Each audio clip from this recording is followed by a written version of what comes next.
Bonjour à toutes et à tous. My, Bonjour, bonjour. my name is Melissa Sora, and I'm the National Program Manager of the Federation of Alliances Françaises USA.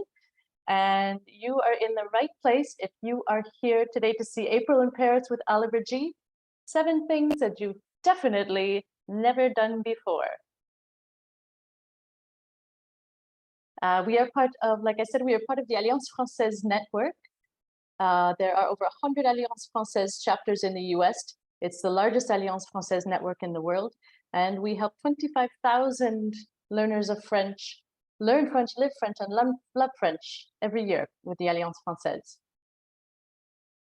Coming up over the next several weeks, we have several other events that will be of interest to you.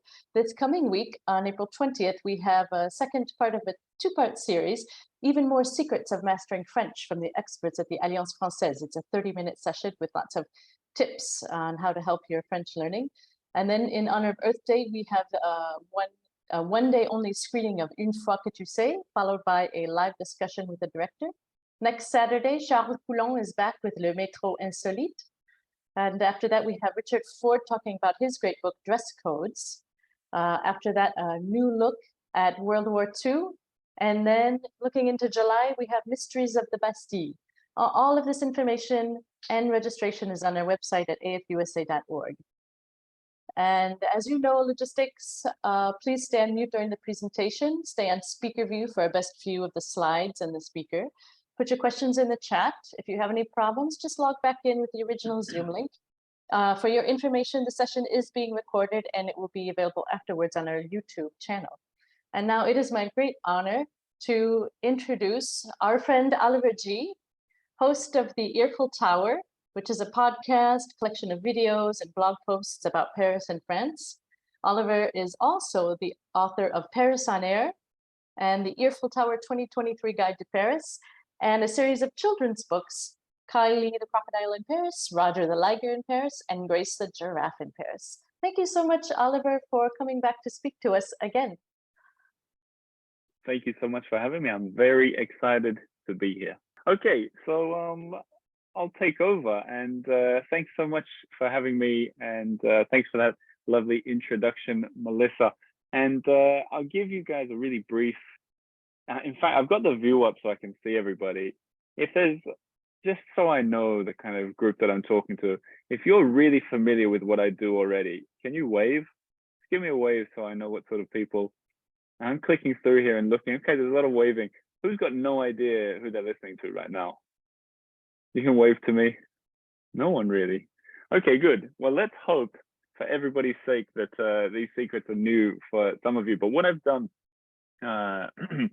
what I've done with the secrets is the Alliance Française, they asked me to come up with something a little bit on the theme of April in Paris. Spring is starting here, the weather's really lovely.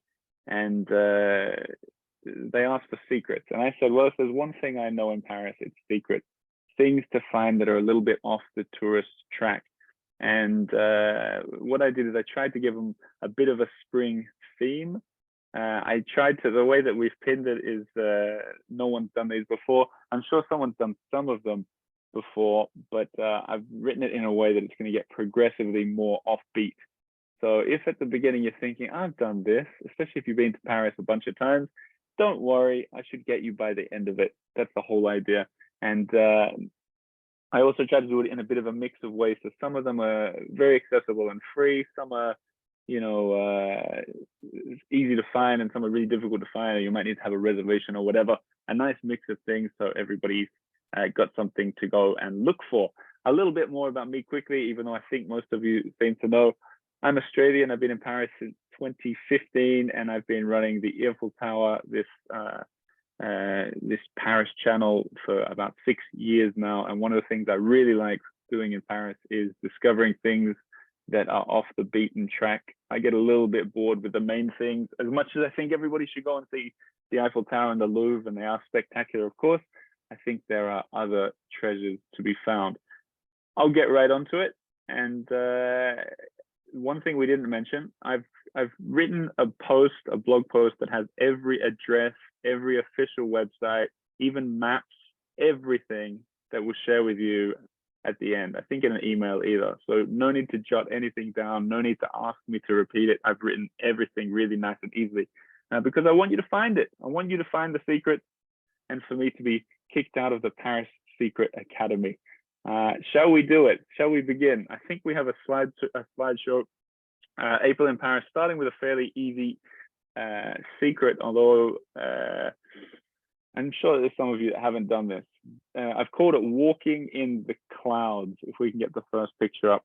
The idea here is a lot of people who come to Paris end up at the main tourist areas, even the main tourist districts. And recently I've moved to the 12th arrondissement, which is to the east of the Marais. And there's a walk here that some of you will be familiar with, some of you have no idea. It's an elevated walkway on top of this old train line that you're looking at in this picture, right? So I'd been up here once or twice before, but never had I seen it in spring, which is what I've just been seeing the past couple of days. And it's one of the most magnificent walks in this city. So to give you an idea of it, if we go to the next slide, you get an aerial shot so you can see what it looks like. This used to be a train line that served towards the Bastille area where there was a station. And then it stopped being used and it was just sort of left alone until about the late 1980s when they developed an enormous park on the top. So you can see in that picture, enormous, I mean, it's like 5 kilometers, 3 miles-ish, and you can walk from pretty much the Bastille all the way to the Bois de Vincennes. And what they've done is they've manicured this garden so beautifully. So there's little parks, there's little ponds, there's beautiful flowers, there's bamboo tunnels sort of that you walk through. If you go through another picture, you get an idea. What I think is so cool about this, and someone said in the comments, I saw it inspired the High Line in Manhattan. So it's been around since the 80s. You see the next slide, there's a good idea of what it looks like in spring. Just kind of surreal, really. You can walk up there while looking over on the streets below, seeing parts of the 12th arrondissement and gradually getting out towards the suburbs. I think it's a really magical walk. One more picture for an idea of some more spring up there. And there you go. It's just a lovely walk. And one thing I really like, there's no cars up there, obviously, there's no bicycles, and there's signs saying, yeah, you can go for a jog up here, but if you're running, you must always give way to the pedestrians because this is a promenade plantée after all. And I really love it. So I want to add a little thing to this. If you do make it up there and you go for the walk, for me, it's crucial that you duck down every now and again, down some of the winding staircases that go to the bottom, because under those arches we saw in the first slides are maybe 40 or 50 really intriguing like shops of different kind of crafts. So like, you know, there's gin distilleries, there's people making violins, there's people, different instruments like French horn repairers, there's people making clothes, chocolate, these kind of things. So make sure you, if you get to a boring bit of this 5 kilometer park, duck down, have a look at the arches below, and yeah, maybe do some shopping. There's a good jam shop too, actually. Just out of curiosity, while I'm looking at the faces there, give me a big wave if you've been up there before. Couple of waves, not that many waves to be honest. A couple, okay, good. That was just the first secret. Now, let's take it to the next one. So that was walking on the clouds. The next one that I've got, I've called it walking on the water. And the idea here, if we get the first slide, is I'm curious. Well, I'm curious for you guys if you recognize that park. We will do the Q&A at the end, but just have a look at it. It's just a kind of ordinary park, but there's something special going on here. We're on the Île Saint-Louis, one of the most beautiful park islands, maybe in Europe, I'd say. The Île Saint-Louis, one of the 2 big islands in the middle of Paris. And a lot of people come here and they walk around and they find it to be particularly stunning, which I agree. But I think a lot of people miss out this 2-parter that's coming up. The first is when you're on that island, you need to get to the edge of it, find a staircase or a ramp and go down to the water level and walk around the bottom of the island. So you can walk around maybe, I'd say maybe 80 or 90% of the island, and you can't do it all in one loop. You have to come up and go down a few times to do the whole thing. But there's a part of it connected to this part that I think, or I know, the majority of the people miss. This is a park that's on the eastern edge. It's called Square Barry. And if you go through this park, and then if you go to the right, so you walk along that grass and head to the right-hand side, I think we've got a slide of what you'll come upon for the next one.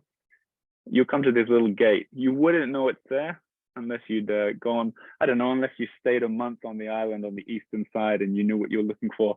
You probably would never discover this, but you go down that very gate, down the stairs and turn left, and you will be rewarded with unspoilt beauty. I can show you in the next slide. You get this little last sort of 10% around this island that comes away all the way around this eastern edge to this bit that we're looking here, almost always perfectly empty.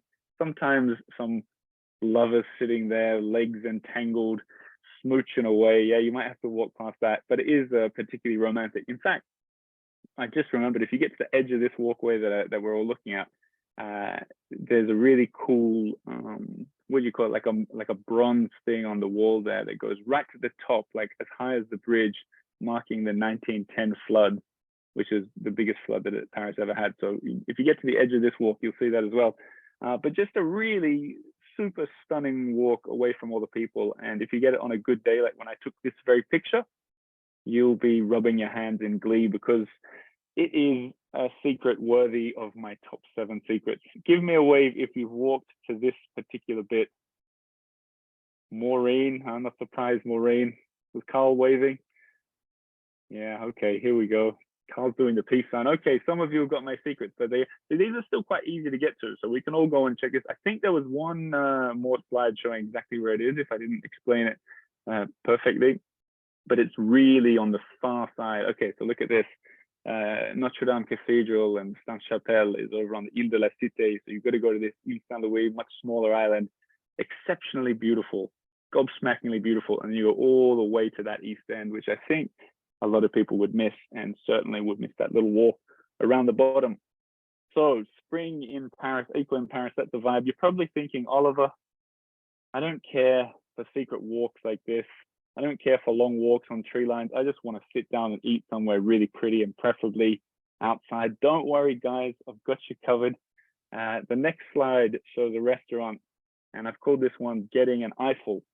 Getting an Eiffel. In case you're sitting there wondering why I'm called the Earful Tower, I'm giving you the earful, but there are some places where you can get an Eiffel, and this is one of them. Now, this is a restaurant called Les Ombres, the Shadows, and I presume it's called the Shadows because it's on the top floor and is in the shadow of one of the most famous monuments in Paris. In fact, you can see it. I didn't realize you could see it in this picture, but in the top right, it might look like the ceiling there, but there you go. We've got the mouse cursor on it.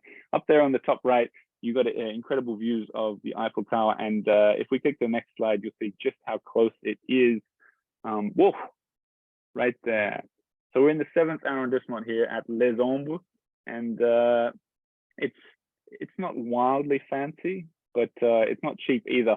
I looked at the menu. I've linked the menu in the blog post I'm going to share with you later. It's definitely on the higher end, but it's a pretty unknown Eiffel Tower view as far as restaurants go. So you might want to, if you got the budget, you might want to go and check it out. If you don't have the budget, that's all right. When I went there, I didn't have the budget. I just went up and had a look at the view, and they were okay with that. But I guess you have to try and be charming to get away with it. Otherwise, make a reservation, go up there in the evening, and take in this beautiful view. If you guys were here last time I did secrets for the Alliance Française, I recommended another similar kind of view of the Eiffel Tower, which was at the Pullman Hotel. That one you'll have to jot down because I didn't add it to my blog post. But there you go. Les Ombres is the name of this restaurant.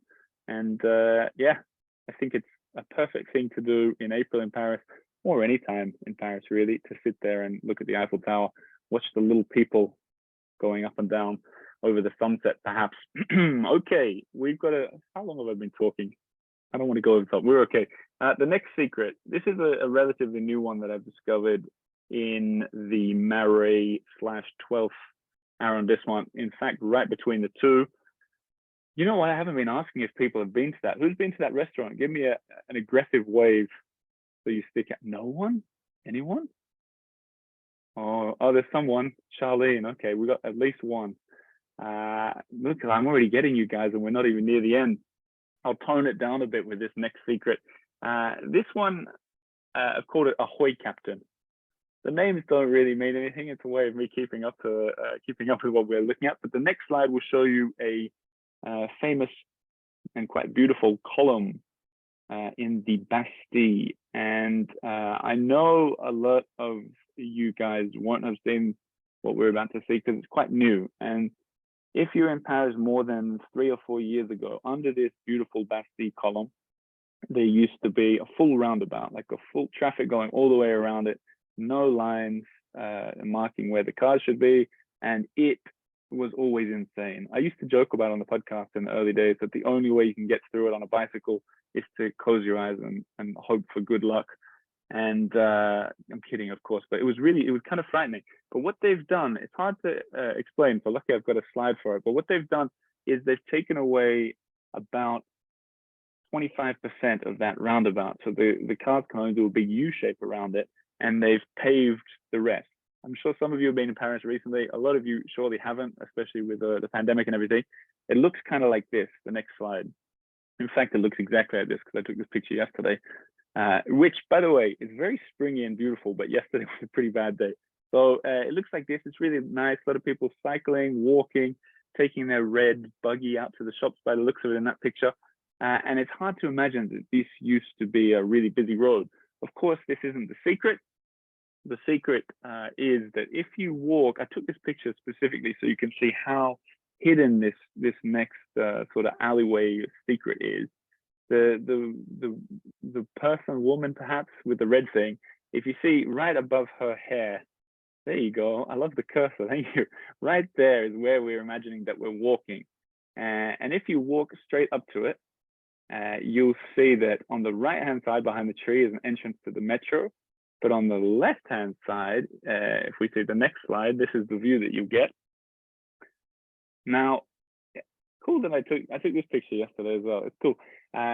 If you dare to go down the stairs, you'll find the next secret. But I want to point out while we're looking at this picture, if you're ever standing here, here's a bonus secret that I bet you none of you guys have seen. To the left of the picture, you see the iron gates, the black iron gates right on the left. Can we put the cursor over that, Melissa? Yep, right there. I was there yesterday and there was a city cleaner standing at the top, and I looked down. That's another staircase, and it's the entry to where the city cleaners for that district, I guess, store all their brooms and bins and whatever, trash cans. And it is rather impressively, ornately mosaiced with all the words saying like this is the entrance to the garbage cleaners headquarters or whatever. Total treat. You'd never know. It's kind of, for me, it sums up Paris. Something that maybe you'd think is kind of dirty or not worth having a look at can hold the most amazing treasure. I'll take a picture of that and share it with you guys one time, but that's not what we're doing today. What we're going to go instead is down these stairs where an absolute incredible secret is revealed. Can we have the next slide, please? Oh, what have I done here? I accidentally put in pictures of the books that we make as a mid-reel ad. I just wanted to take a chance before I show you this next secret, because I know with these Zoom things, I never give myself a proper shout out. So I've timed this one properly. I write children's books on the side, and my wife, you see Lena Norton G, illustrates them. And this is a project we've been working on a couple of years now. And these books, I'm sure some of you watching have seen these books, but you guys who don't know anything about them, they've taken Paris by storm. They're bestsellers in the boutique in the Louvre Museum and Shakespeare and Company and so on. And there's a link where you can potentially buy them at the end of this episode, but I wanted to offer a special treat to anyone who signs up for a year on Patreon, which I'll explain at the end. I want to send you a free one of those books as a thank you. If there's a child somewhere in your life, they might love it. We'll talk about that at the end. On with the next secret, please, or the current secret. Next slide. There you go. Ahoy, Captain. So think I got away with that ad in the middle there. Doesn't look like anyone jumped out. We got away with it. So you can see the Bastille column now. We're looking at it from the other side. If you hover the mouse to the right-hand side, you'll see there's this sidewalk to the right-hand side of the water. Yep, there. There's a sidewalk with people walking along under that bridge. That's where you come down. It's a sort of willow tree in the background. I think we've got another view of it if you flip to the next one. Here. So now you've seen between those two slides, a look at this marina from both sides. And what's a real treat about it is, besides the fact that you sort of sneak down there in this unknown entry, going under the bridges and walking along the boats, what I think a real treat is about it is no one seems to know it. I know I featured this in a video really recently, and some people who'd been coming to Paris for 30 years and exploring the whole city said they'd never been down there. I've been living here for 8 years looking for Paris treats, and I'd never seen this before. And I just think, like, this is where the Canal Saint-Martin turns into the Seine, and this is where all these beautiful boats, if you go back one slide, the opposite direction, so previous slide, these beautiful boats that you can walk alongside, you see just a kind of different vibe of the city. The other side, the left-hand side of this marina, is closed off to the public, so we're fortunate to get down there on the one side. I haven't taken a picture of it, but if you continue, so next slide again, sorry, Melissa, if you continue all the way to the end of this, as far as you can see, you can just see it under the bridge there. If we hover over it, there's a little sort of black hole under that bridge. Right, yeah, there you go. If you walk to that bit, so you walk to the end of this path, and where you're hovering now is a really nice bit too, with lots of trees, but if you walk right to that end bit, you can cross over on a little sort of iron bridge, then take an immediate left, and there's this unusual tunnel that spits you out onto the banks of the Seine. And for what it's worth, I think it's one of the best walks in Paris, and I think everybody should do it. Who's done that walk? Who's been down there and spat out onto the Seine? Mary, Josie, Molly, and Elaine. Elaine, you did it with me. That doesn't count. Elaine. I started taking people for walks around Paris, so that's something we can talk about at the end too. But really a treat, especially if you like being near the water and seeing, you know, this sort of gateway into the Marais from the Bastille. Can highly recommend it. Okay, so before we get into the next slide, I wanted to add something that, you know, April in Paris is a song. April in Paris, I think you all know it. And it got me thinking, I don't just want to honor the season, I want to honor the music. Where's somewhere music related that maybe some of you have not heard of before? And I remembered that when I did this big thing for the podcast about a year ago, where I went to every of the 20 Paris arrondissements, and I spent 24 hours in each of them. So 20 all the way down to one. So 20th arrondissement all down to one. And the idea was to try and uncover the vibe of that neighborhood, what was important there, what to do, what to eat, what to visit, that kind of stuff. And there was this one restaurant I found that was one of the highlights of this whole experiment. And it was called Le Vieux Belleville. And look at these lovely comments coming in about the children's books. Thanks, guys. Le Vieux Belleville. And what's special about this place is it's nothing fancy. Like compared to Les Ombres, the bar that we talked about, the restaurant we talked about before, this food, I mean, this is just very typical French food. But what's really special about what I love is when you sit down, they hand out menus for the food. They also hand out an extra piece of paper upon which is written the French lyrics to famous French songs. And as you start eating, a guy comes out with a big old accordion. On the night that I was there, a young woman came out with the voice of an angel, and they started singing. On this particular night, they started singing Edith Piaf songs.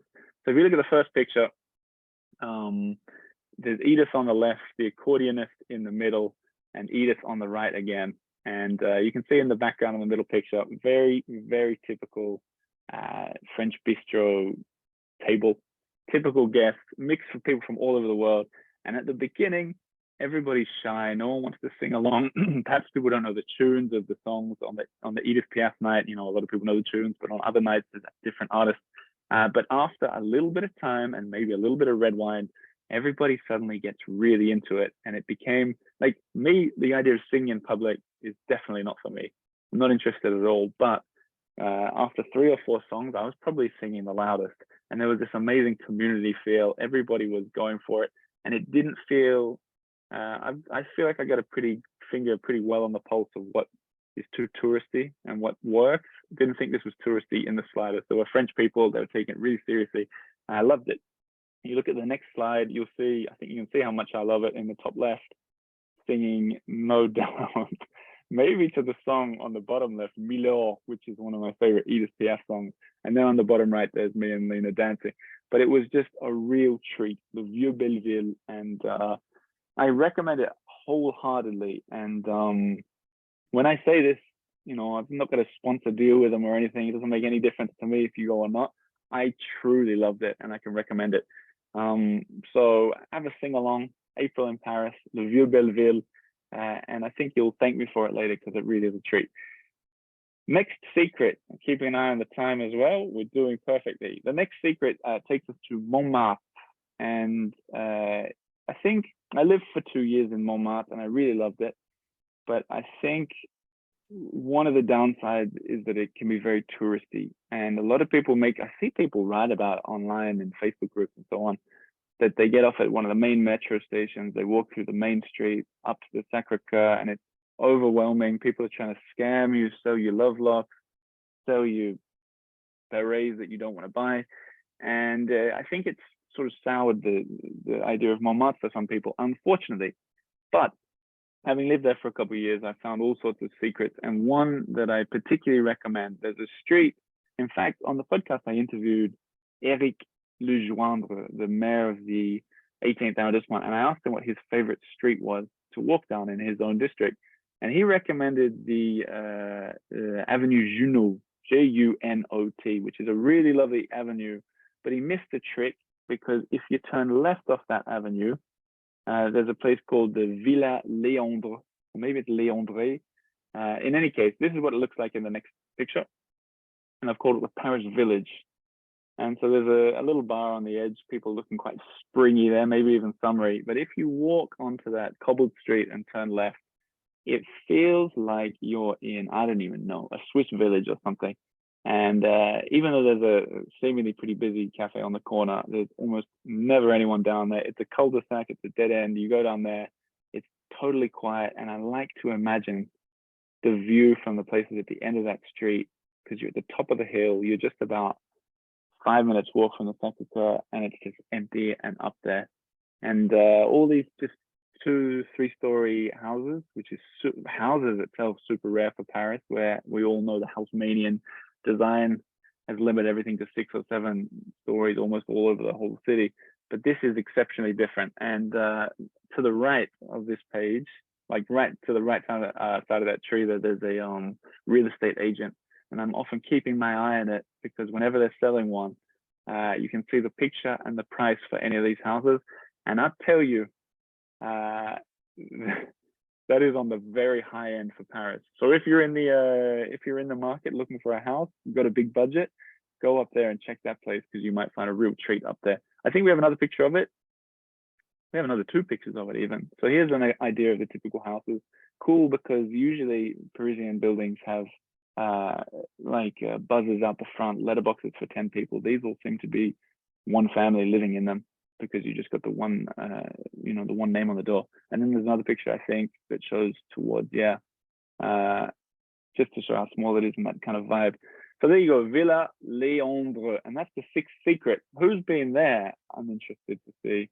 Carl Beam, I'm not surprised. Carl, anyone else? Oh, Irene White's been there. Irene, can I ask, did you give me a wave if you did that on the Earful Tower walking tour? Yes, there you go. That's what I like to see. That's what I wanted to add. The walking tours that we do go past that as well. I think it's important to get off the tourist track and see some of the cool smaller things.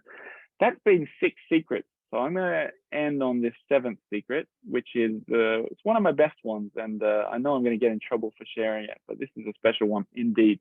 So this is a secret garden of which Paris has surprisingly many. And we'll start with a picture that I took the other day, which isn't really revealing the secret, but it's showing where it is. So next slide, please, Melissa. This is an aerial view of Well, central Paris. I wonder if people recognize it already. It's already in a very unvisited, popular spot. I'm going to tell a story where it is before we get to the secret garden. That's not the secret garden we're looking at. This is the National Archives in the Marais, the Archives Nationales. And if you're thinking it looks familiar, maybe you've been there, or maybe you saw that big courtyard in that Mission Impossible that was set in Paris. Because this building, not the one we're looking at, but the one that we're standing in, is the baddies' headquarters, KGB, I think. But the National Archives, what's cool about it is, to the passing tourist, it looks a bit intimidating. There's security at the front, in the middle of that courtyard. You can see the gate. So you probably wouldn't go in there, I think. You wouldn't take the hunch to just check it out. But if you did, and you crossed this courtyard, you're met with this magnificent building that I think they started building it in the 1300s, imagine. And it's been changed a little bit over the years, but on the inside is the archives. And this is part one of the secret, really. The archives, I think, is one of the best things you can do for free in Paris. People line up, people spend all day going to Versailles. This building is extremely opulent. So you go inside, there's these gilded walls, gilded ceilings, really, like I said, opulent sort of decorations on the wall and rooms where people had lived, and princes and dukes, whatever. But you go upstairs. This is getting even more secret because the upstairs is often closed. But if you manage to, in this free museum, you get the archives, which include things like Marie Antoinette's signed last will and testament. You got something from Napoleon up there. You've got all these amazing documents on display, and you just walk up there and you're thinking, why is nobody else up here? There's all these other museums. Everyone goes to the same ones. There's so many intriguing things up here, and it's cruelly always empty. But that's not the secret. I want to put in a good shout out for that place first, but that's not the secret. The secret is once you've left this building, so you've gone down the stairs from where we're standing, and you take a left. So you essentially go right in the bottom left of this picture, and that way you will find another little tiny gate. And when you open that, if we go to the next slide, it's hard to show this in a picture, even though I've got a couple of them. You find this really private secret garden that's extremely beautiful and well maintained, surrounded by this 13th, 14th, 15th century building that's been rebuilt over the years. But they've taken such care with it and built these little ponds and these little, I don't know if reliefs is the right word, but little sculptures, everything's so well tended to. I think we have another picture as well. And without fail, it's totally quiet in there. And you feel like you see these sort of stone things. There's some really ancient things in there too. And little winding paths, ponds, fountains, that kind of thing. And I always think when I walk in there, it's such a treat to be able to be in the center of a city, a world city like Paris, and to be able to find a little quiet park bench where you can go in and sit with a friend or sit by yourself, whatever, have a conversation at almost whispering levels and be able to hear each other perfectly, if not for the sound of the birds that are in the trees nearby. Just this beautiful little oasis of calm in the middle of a busy city. And until this very minute, no one really knows about it. I say until this minute because now I've shared it with 111 people. And now I guess I'll have to see everybody in there with me, but that's all right. I think it's worth it. These secrets should be shared. So they're my 7 secrets. I want to see by a show of hands who's been to that last garden out of curiosity. Carl and Elaine, 2 people? That's great. Okay, Carl and Elaine are the MVPs of this trip. Judy maybe as well. But look, I think the moral of these secrets, and it's something that I've learned over doing this podcast over the past 6 years, is almost all of them I found by just daring to look through one open door somewhere. And it might sound weird, like an open door to a museum. It's pretty obvious in the last case, for example.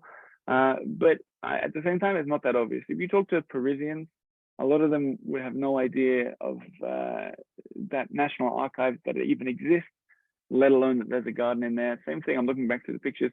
Same thing, the little East Garden on the Ile Saint-Louis. Most people don't know about, and that's the treat. I mean, it's really nice to come here and go see all the really cool, famous stuff, and it's definitely worth seeing.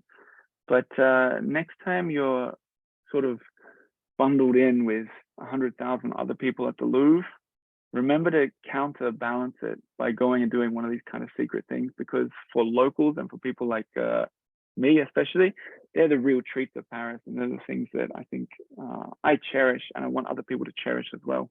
It always upsets me to hear when people come here and they're like, too many people, and then the truth is they were just doing what everybody else was doing and missing half of the fun. So there are my 7 secrets. I think what we're going to do now, I think I timed it pretty well. What we're going to do now is we're going to turn it over to questions that I think people could put in the chat, and I think Melissa will read it to me.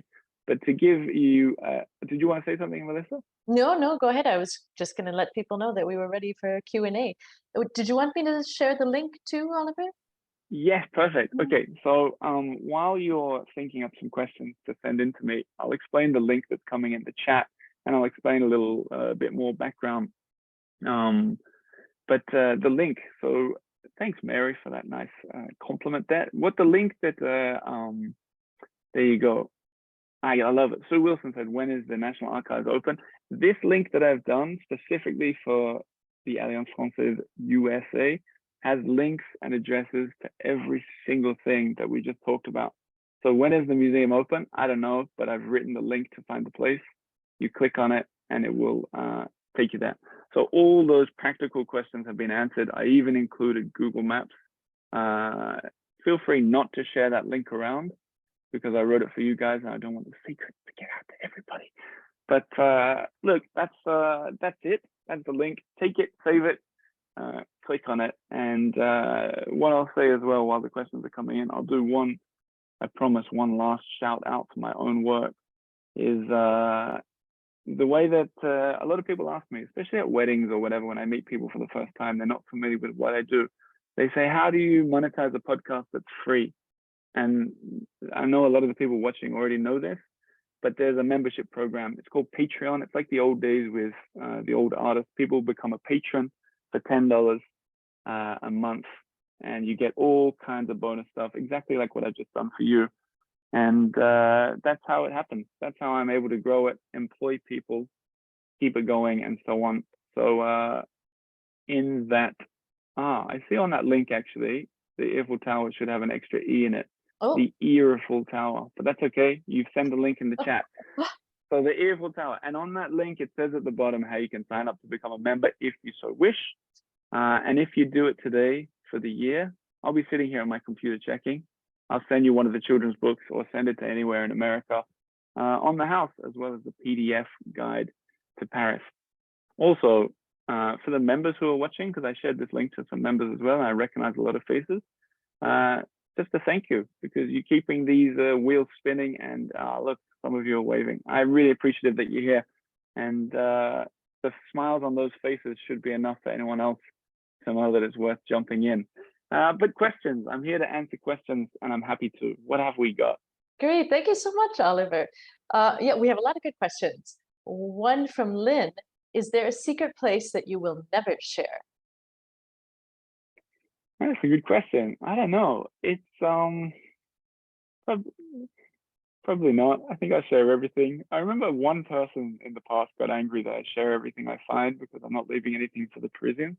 But what I've learned is, as I find the things, now that I've seen so much of this city, and I really have seen like an awful lot of it, the things that I get excited about for being ultra secret are too offbeat now for the typical followers. And a quick example, I got really excited recently. This is offbeat. This is really offbeat. I got really excited about a month ago to get down under a post office in this 5th or 6th arrondissement to be able to see an old tunnel where the Bièvre River, an old river from 2,000 years ago, once flowed through the Philippe Auguste Wall from 800 years ago. And I thought it was the most exciting thing ever. But as I was relaying this on the podcast episode, I realized that for the common Paris fan, it was way too secret, and most people just want to know what to find in the Louvre Museum. So there's a limit, and I don't want to ever cross that mark too far, as much as I enjoy getting excited about it. So good secrets, I'm always happy to share. Thanks for the question, Lynn. A question from Karen. Do you recommend going to the Jules Verne restaurant? Yeah, I mean, I did that when I first came to Paris like 10 years ago, and it's perfectly fine. The best thing about it is you can skip the line to get up into the Eiffel Tower. But I mean, I don't know. I think that Jules Verne restaurant is like Michelin star. I think it's a big deal. So yeah, go and check it out. But I want to stress that some of the best meals I've had, like that Vieux Belleville, where they're singing and dancing, is more fun than I've had at any of the really lovely restaurants that I've been to. So it depends what you want. Like for me, I'm more of a beautiful interior or a beautiful ambience or something fun is happening than great food. Because I feel like you can get great food in lots of different places around the whole universe. So it depends what you're up for. But yeah, why not? If you're going to be here once, go up there for sure. All right. Judy would like to know, are you hopefully working on a fourth book? Well, I'll tell you, easy answer. I've already done 4. Paris on Air, Kai the Crocodile, Roger the Liger, Grace the Giraffe. So yes, I've already done it. But I also have written something like 70 or 80% of a follow-up to Paris on Air. And then I think I don't want to get too much into it, but I have a brilliant idea for a book that's not like anything I've done. Not a children's book or about myself, but a book for adults. But I don't want to jinx it, but I'm very excited about it. I can't stop thinking about it and talking about it. And as for children's books, the truth is Lena is really keen on an idea and I'm hesitating because I know how much work goes into them. So maybe if Lena can convince me or if the readers can convince me. But 4 books, we've done 4 in 4 years, I think. We're on fire. I'm glad you won a 5th though. It makes me really happy. Are your books in English or in French? They're all in English. Yep, they're all in English, not in French. And the age for the children's books, in the bookshops, they say it's for 3 to 7. But I say that in all seriousness, a lot of adults buy the children's books for themselves because there's a lot, like I see some people smiling, and I'm wondering if they're smiling because they think I'm being a salesman here, or if they're smiling out of, nah, he's right, because they say it. But the books, there's an awful lot that goes into them. So the Grace the Giraffe one, the new one, is historically accurate from 200 years ago when a giraffe walked to Paris, and they're playful in a way that children and adults can appreciate. And yeah, I don't know. I think we're super proud of them. So I'm not ashamed to push them. And like I said, the Louvre Museum just took another, I think, 80 the other day, and it's surreal. First, it's surreal to deliver these books myself to the Louvre, because you go down under where the Mona Lisa was presumably delivered one day. But also, it's equally surreal to see the first thing you see when you go into that boutique under that inverted pyramid is you see our 3 children's books all up there next to each other. And I tell you this, in the Louvre, they sell them for 25 euros each. In the bookshops, they're 22 each. So if you're going to get one when you're in Paris, be smart and don't get them from the Louvre. Don't tell anyone I said that, though. The best way to get them is from my website, actually, or by signing up as a Patreon member for the year. What other questions? Good. Can you remind us in which arrondissement is Le Vieux Belleville? In the 20th. In 20th, and it's okay. in somebody the put address. it. Yeah. Which let me add, it's not a very touristy part of town. And if you're street smart and city smart, you won't have any problems. But if you're kind of new to big cities, take a taxi there and take a taxi out. I walk there. I've got no issues with it, but I don't want people who feel unsafe, I don't want them to feel unsafe on my recommendation. That's a good tip. Carl says you once met under a fig tree in a hidden garden off the Rue des Rosiers. Is it still accessible? It was a lovely space. That I was there the other day, and it is a lovely space.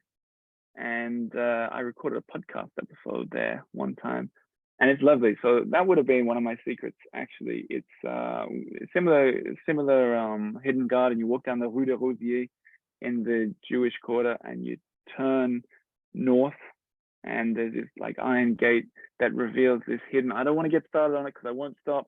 but it reveals a hidden tower from the Philip August War from 800 years ago. And I get really crazy about those things, very exciting. But you walk beyond the tower, turn left, and there's this enormous fig tree sprawled quite low over this path.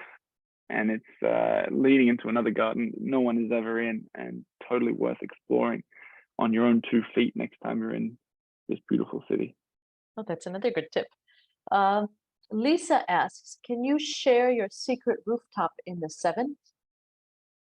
Secret rooftop in the 7th, as in what would I recommend? I think I already did. It'd be Les Ombres. Otherwise cross into, I assume the address is maybe, it could be the 15th, but it's on the edge of the 7th, is that Pullman, the Pullman Hotel, Pullman. And that goes, you take the elevator right to the top, and there's this, it's incredible view. Like you're like looking onto the Eiffel Tower. And I remember the first time I went up there, I just couldn't believe, like, I've been to the States, I've driven from New York to LA, so I know how you guys do it over there. And when something is worth seeing, you have a big sign saying, come and check this out. And there wasn't even a small sign here saying, come up and check out our rooftop. And I don't know why they wouldn't want people to enjoy it, but that's the best rooftop bar. Go up there and have an expensive glass of wine, you know, because you're not going to get it cheap there, but it's wonderful. Highly recommend. Thank you. Eliza says, are there any secrets in or near the Jardin des Plantes?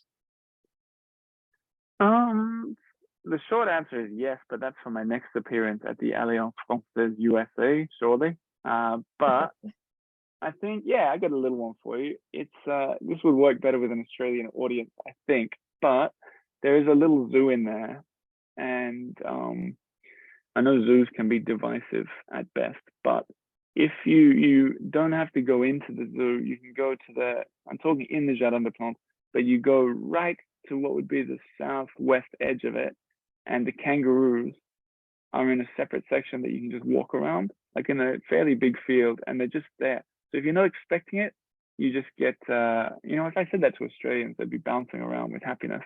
But the kangaroos are right there. And if you want an even more unusual secret, there's a maze at the top of that garden, the very south end of the Jardin des Plantes. There's a maze at the top. And then if you cross the street, there's the Grand Mosque, which has a really excellent tea room where you can get a mint tea. And it's, I don't know, it's really charming and like low, like outdoors, but with a ceiling over, like a glass ceiling over the top, really lovely. And they've got a hammam there that only women can go to. So that's a secret that as it can get from a man's perspective, because I don't even know what goes on in there, but I bet it is nice. So there you go. That's 3 secrets for the price of 1. Pamela would like to know if you have a favorite restaurant in the 18th. Not really. No, I don't really. There's a restaurant that's it's a little bit touristy, but I really liked it, and it comes with a cool story. It's called the Moulin de la Galette, I think it's called Moulin de la Galette, and it's there's a big Renoir painting on the front of it. If you've been to the Musée d'Orsay, there's this beautiful Renoir outdoor painting, and it was painted in the garden of this restaurant. And I went there expecting it to be quite touristy, but it was touristy in a really fun way. Like I said, I'm not a crazy foodie at all, but I went in there and the waiter was like, he heard us speaking English, he was joking with us in English. He's like, oh, have you tried the snails before? Like, you know, making these kind of jokes. And I was there for it. And I'm a resident here and I liked it.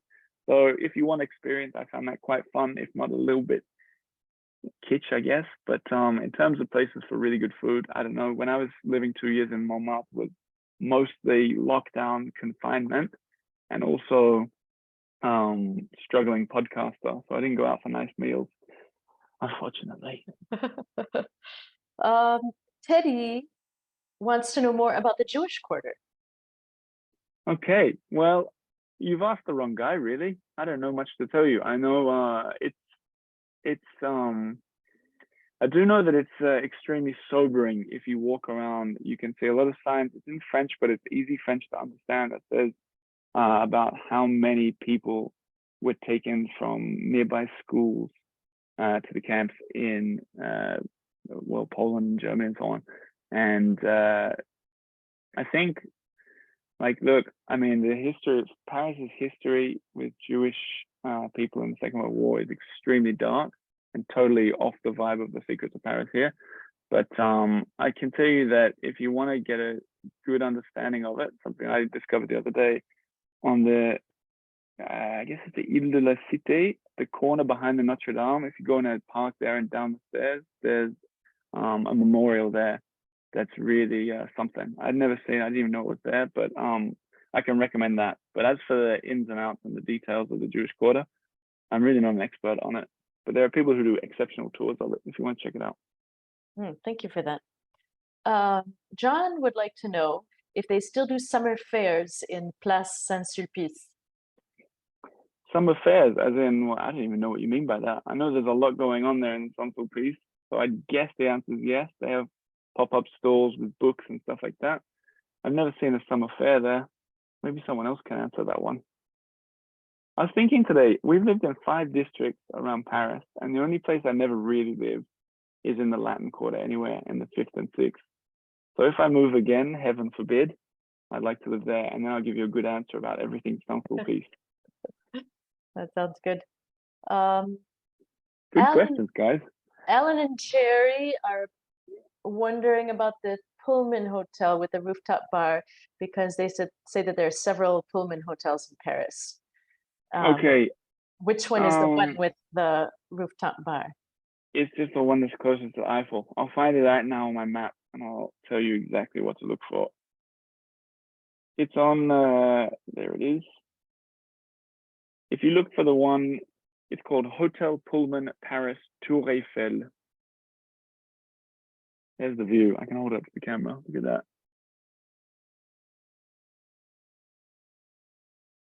So there you go. I don't know the address of it. I guess I could find it. 18 Avenue de Suffren.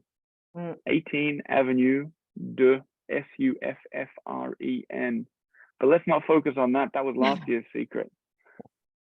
You weren't here last year for me. Nancy says that there is a Jewish museum in the Marais. There is one down near the Peloton Cafe. Yep. Charien asks, do you have a favorite bouillon? But I don't understand the question. Well, there's a bunch of these really old school. The bouillon is like a kind of like a bistro where they serve really like surprisingly cheap. So bouillon is like the Paris equivalent of the Lyon bouchon? Perhaps. Yeah, probably. Yeah. Kind of like a local.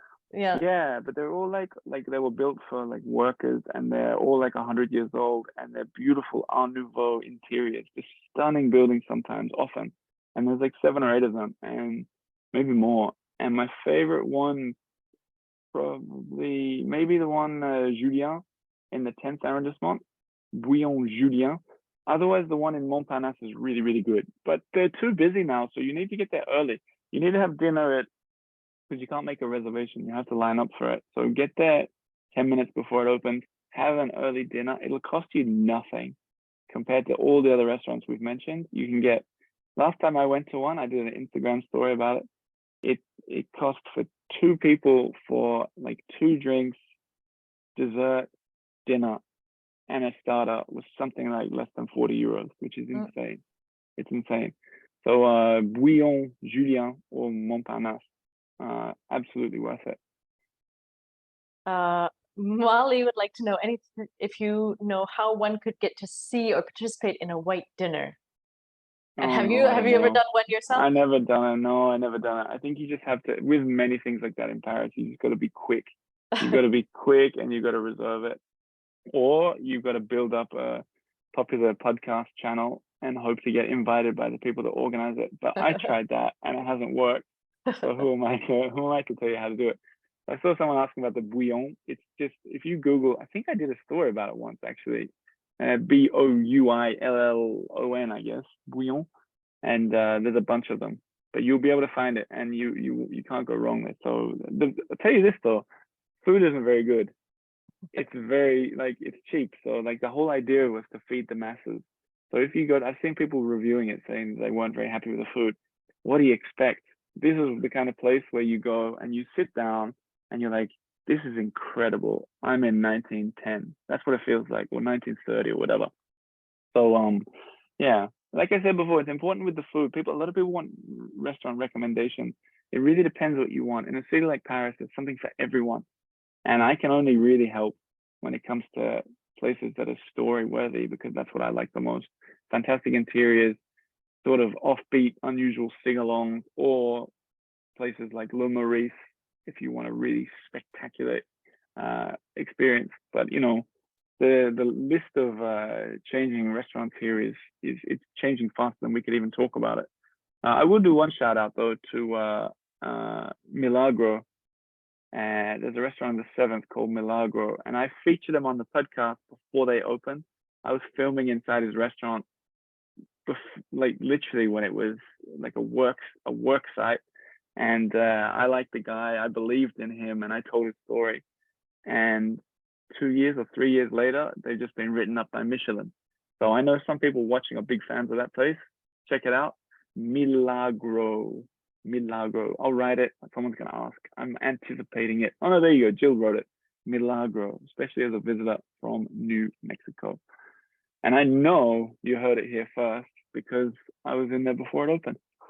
So another reason to keep checking out the Earful Tower. You know, I said all that about becoming members and stuff, but I know that not everyone's in a position to be a member. But what really helps me, just listen to the show.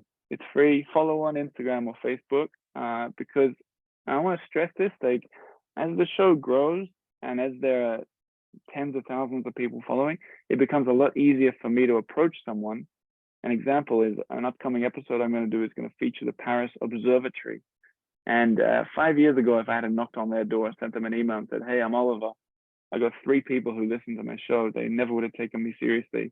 But now I say, look, I've got this, people follow it, they want to know, and they open the doors. So I'm going to be in there and doing this cool story about the observatory, which wouldn't have been possible without people just following along for free. So it's super important to me, if it's just a click for you, to just follow along on the journey, and hopefully you like it as we go. That's my bit. This has been terrific, Oliver.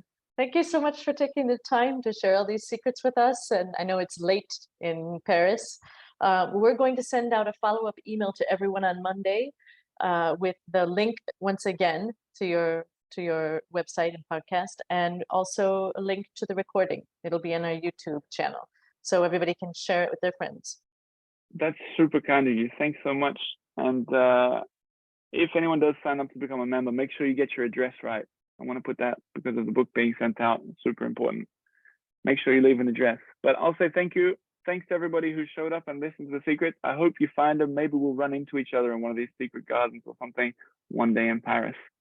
Merci Thanks for having beaucoup, me. Oliver. Merci tout le monde. Merci. Bon week-end. Au revoir.